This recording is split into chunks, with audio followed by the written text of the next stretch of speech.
اللہ تعالیٰ نے ہر انسان کو کسی نہ کسی مقصد کی خاطر پیدا کیا ہے۔ کچھ لوگ اس بات کا ادراک کر لیتے ہیں کہ انہیں دنیا میں کوئی مفید کام کرنا ہے، کچھ اتنے باشعور نہیں ہوتے اور وہ بے مقصد زندگی گزار کر اس جہان سے رخصت ہو جاتے ہیں۔ کھانا پینا، سونا اور بیکار زندگی گزارنا تو مقصد حیات نہیں۔ سوچتی تھی ایسا جیون تو جانور بھی گزارتے ہیں، جبکہ انسان اشرف المخلوقات ہے، اسے ایسی زندگی گزارنے کا اہتمام کرنا چاہیے جس پر انسانیت فخر کرے۔ مجھے یہ شعور والدہ نے دیا۔ والد صاحب اتنی گہری سوچ نہ رکھتے تھے، ان کا خیال تھا کہ صرف اپنے لیے سوچو اور اپنی خاطر جیو۔ وہ ایک نارمل آدمی کی طرح کماتے اور کمانے کے بارے میں رات دن سوچتے تاکہ اپنے بچوں کو عیش و آرام مہیا کر سکے۔ شاید یہی ان کی زندگی کا مقصد تھا۔ میں امی کی شخصیت سے متاثر تھی۔ بچپن میں جو باتیں وہ کہانی کے روپ میں گوش گزار کرتی، انہی سے میری تعمیر ہوئی۔ جوں جوں عقل آتی گئی، یہ سوچ پختہ ہوتی گئی۔ ضرورت مند انسانوں کے لیے کچھ کرنا ہے، دوسروں کے کام آنا ہے، اپنی زندگی دوسروں کی راحت کے لیے وقف کر دینا۔ بے شک یہ ایک اعلیٰ ترین کام تھا، لیکن آسان کام نہ تھا، کیونکہ انسان اپنی پرستش میں خوشی محسوس کرتا ہے۔ سچا کہ اپنے نفس کو مارنا بپھرے ہوئے شیر کو زیر کرنے سے زیادہ دشوار امر ہے۔ پکا ارادہ تھا کہ اس راہ میں جتنے کانٹے آئیں گے پلکوں سے چن لوں گی اور امی کے بتائے ہوئے راستے پر چلوں گی، خوب پڑھوں گی، کوئی ایسا کام کروں گی کہ رہتی دنیا تک یاد رہے اور والدین کا سر فخر سے بلند ہو۔ ہمیشہ ہر جماعت میں اول آئی، ایف ایس سی تک پہنچی، لگن سے پڑھ رہی تھی کہ اچھے نمبر لوں گی، کمیشن لے کر وطن کا سر بلند کروں گی، ایئر فورس جوائن کرنے کا موقع ملا تو پائلٹ بنوں گی۔ غرض ایسے دل نشیں خواب تھے کہ ان کی دلکشی کو الفاظ میں بیان کرنا محال ہے۔ کیا جانتی تھی کہ بدلتا وقت ایک حقیقت ہے، یہ ایسے موڑ لے آتا ہے کہ انسان اپنے مقصد سے دور ہو جاتا ہے۔ سارے خواب اور ارادے تند و تیز کے وقت دھاروں میں بہہ جاتے ہیں۔ ہمارے گھر کے سامنے ایک بڑی شاندار اور وسیع و عریض کوٹھی تھی جو کچھ عرصے سے برائے فروخت تھی۔ ایک روز والد صاحب سے پتا چلا کہ یہ کوٹھی بک گئی ہے۔ جس نے خریدا ہے وہ ایک امیر آدمی ہے، اس کا نام خالد تھا۔ رفتہ رفتہ ابو کی اس سے اچھی دعا سلام ہوگی۔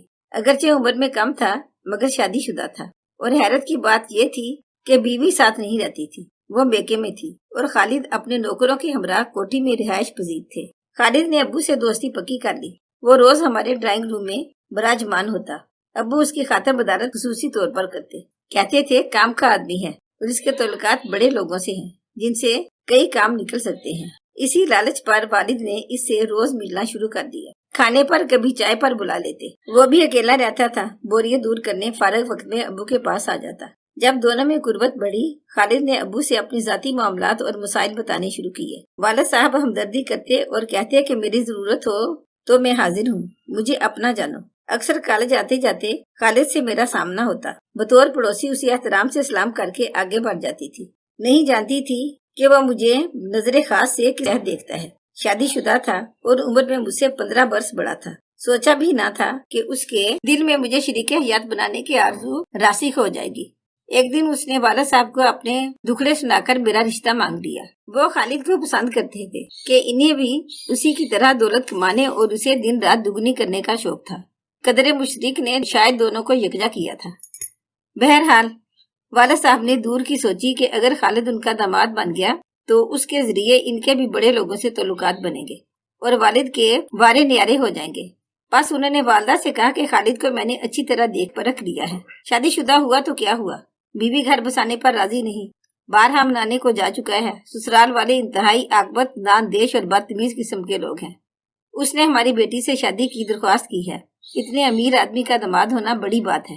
15 سال کا عمر کا فرق کوئی ایسا فرق نہیں ہے کہ اچھا رشتہ رد کر دیں۔ خالد ابھی بمشکل 31 یا 32 برس کا ہے۔ اس کی شادی بزرگوں نے لڑکپن میں کر دی تھی۔ بہتر ہوگا کہ ہم اس رشتے کو قبول کر لیں۔ والدہ حیران رہ گئی۔ ان کو میرے مزاج اور لگن کا پتہ تھا، جبکہ والد تعلیم کو لڑکیوں کے لیے بس واجبی سی شے سمجھتے تھے۔ کہتے تھے جتنا پڑھ لیا کافی ہے، اولین فرض گھر بسانا ہے، جلدی شادی ہو جائے اچھا ہے۔ جب مجھے علم ہوا کہ ابو میرا رشتہ خالد سے طے کرنے جا رہے ہیں، جان ہی تو نکل گئی۔ اتنی جلدی، اور وہ بھی ایک شادی شدہ آدمی سے۔ یقین نہ آیا وہ ایسا کر سکتے ہیں۔ جانتی تھی امی یا میری مرضی نہ چلے گی، کیونکہ خالد شاطر آدمی تھا۔ اس نے ابو کو ان کی خواہشات کے مطابق سبز باغ دکھا دیے تھے۔ والد پوری طرح اس کے بچھائے ہوئے جال میں جکڑے گئے تھے۔ ہم خوشحال کہلاتے تھے لیکن روپے کی ریل پیل کبھی نہ دیکھی تھی۔ ابو انتھک محنت کرتے تھے تبھی تھوڑی سی خوشحالی لا سکے تھے، اور اب وہ دولت مند ہونے کے لیے کوئی آسان راستہ تلاش کر رہے تھے۔ ہم 4 بہنیں تھیں، کوئی بھائی نہ تھا۔ تینوں بہنیں مجھ سے کم سن تھیں، اسکول میں پڑھتی تھیں۔ خالد نے ایک نظر دیکھ کر مجھے پسند کیا تھا، اور مجھے یہ جان کر حیرت ہوئی کہ کوئی ایک نظر دیکھ کر بھی کسی سے شادی کا فیصلہ کر سکتا ہے۔ امی گو مگو کی کیفیت میں تھی، اور دادی رات دن کہتی تھیں ایک نہیں 4 بیٹیاں ہیں، وقت پر ان کی شادیاں کر دو، اس سے پہلے کہ میرے بیٹے کی کمر دوہری ہو جائے۔ لڑکیوں کو عزت و آبرو سے ان کے گھر کا کر دو۔ میرا بس چلتا تو تعلیم حاصل کرنے چین چلی جاتی، مگر خالد نے ایسی افطار ڈالی تھی کہ آنن فانن والد میری شادی کی تیاریاں کر رہے تھے۔ خالد نے جانے کیسا اسم پھونک کر انہیں شیشے میں اتار لیا تھا۔ جب کوئی حل نہ ملا، سوچا خود خالد سے بات کرتی ہوں، اس کو سمجھا کر منع کرتی ہوں کہ اپنی اور میری زندگی کو غارت نہ کرے۔ ہرگز میں اس کے ساتھ گزارا نہ کروں گی۔ امید تھی کہ میرے ارادے کو بھانپ کر وہ یہ غلطی کرنے سے باز رہے گا، کیونکہ پہلے ہی ایک بیوی کو گنوائے بیٹھا تھا۔ کئی روز تک منصوبہ بناتی رہی کہ کس طرح اور کہاں خالد سے بات کروں کہ والد کو پتہ نہ چلے۔ جی چاہتا خوب کھری کھری سناؤ کہ ہمیشہ کے لیے میرے بارے میں سوچنے سے باز آ جائے۔ جانے اسے کیا سوجی تھی کہ ایک بیوی کے ہوتے ہوئے میرے گرد چکر لگا رہا تھا۔ ایک روز کالج سے گھر آ رہی تھی کہ ایک گاڑی کو اپنا تعاقب کرتے پایا۔ یہ خالد تھا۔ میں ایک طرف ہو کر ٹھہر گئی۔ اتفاق سے سامنے ایک ریسٹورینٹ تھا۔ اس نے میرے نزدیک گاڑی کی رفتار کو دھیما کر دیا، جیسے مجھے لفٹ کی پیشکش کرنا چاہتا ہو۔ تبھی میں نے ہاتھ کے اشارے سے اسے روکا اور کہا ذرا ٹھہریے اور میری بات سنیے۔ اس نے گاڑی کا دروازہ کھولا تو میں نے کہا کہ گاڑی سے اتر کر بات سنیے۔ وہ باہر آ گیا۔ اب میں مشکل میں پڑ گئی کہ فٹ پاتھ پر جہاں لوگ آ جا رہے تھے کیسے اس سے بات کروں۔ میں تو اسے اس طرح دھمکانا چاہتی تھی کہ کانوں کو ہاتھ لگائے، اور سب سے بڑا عذر یہی پیش کرنا چاہتی تھی کہ شادی شدہ ہو کر میرا رشتہ مانگنے کیوں ہمارے گھر پہنچ گئے۔ پبلک پلیس کی وجہ سے ایسا ممکن نہ لگا۔ میں نے ریسٹورینٹ کی جانب اشارہ کیا، اندر چلو۔ اس کی باتیں کھل گئی۔ ہم حال میں ایک طرف پڑی کرسیوں پر میز کے گرد بیٹھ گئے۔ بڑی خوش نصیبی ہے جو آپ نے خود مجھے عزت دی، میں تو ایسا سوچ بھی نہیں سکتا تھا۔ تو عقب کرو گے تو لفٹ ملے گی ہی، لیکن ایسی لفٹ دوں گی کہ عمر بھر یاد کرو گے۔ کبھی تم کو یہاں بٹھا کر بات نہ کرتی، لیکن جس افتاد میں تم نے مجھے ڈالا ہے اس کا واحد حل یہی تھا کہ تم سے 2 ٹوک بات کر لوں۔ تم نے مجھے اس قابل سمجھا میں کتنا خوش قسمت ہوں۔ اس نے بات شروع کی۔ یہ تو آپ کو بعد میں پتا چلے گا کہ آپ خوش قسمت ہیں یا نہیں، مگر میری عرض سن لیجئے کہ یہ لفٹ میں نے آپ سے باتیں کرنے کے شوق میں نہیں لی، بلکہ آپ سے یہ پوچھنا مطلوب ہے آپ شادی شدہ ہیں۔ پھر دوسری شادی کی کیا ضرورت پیش آ گئی، وہ بھی مجھ غریب کمسن اسٹوڈنٹ کو آپ نے تاکا جس کی زندگی کا مقصد اعلیٰ تعلیم حاصل کرنا ہے۔ اس نے میرے سنجیدہ لہجے کو انتہائی غیر سنجیدہ موڈ میں لیا۔ وہ ہنس پڑا۔ پھر گویا ہوا آپ واقعی شادی نہیں کرنا چاہتی، یا مجھ سے شادی نہیں کرنا چاہتی کہ میں شادی شدہ ہوں۔ دونوں باتیں سمجھ لیں۔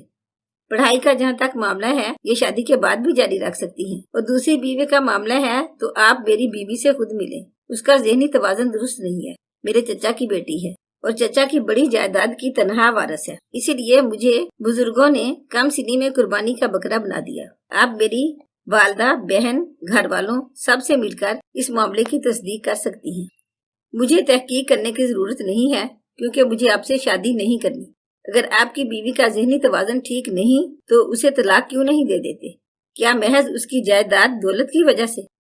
نہیں، اسے عمر بھر کے لیے ایک محرم بھی چاہیے جو اس کی دیکھ بھال کرتا رہے۔ ابو اور چچا نے سوچا کہ ان کے بعد فریحہ کو بیماری یا اچھے برے وقت میں محرم کی ضرورت ہوگی، پھر کون اس کی خبرگیری کر سکے گا؟ نازیہ، تم کیا کہتی ہو؟ کیا انسان کو خود غرض بن کر جینا چاہیے؟ انسانی زندگی کو بے مقصد جان کر گزار دینا چاہیے؟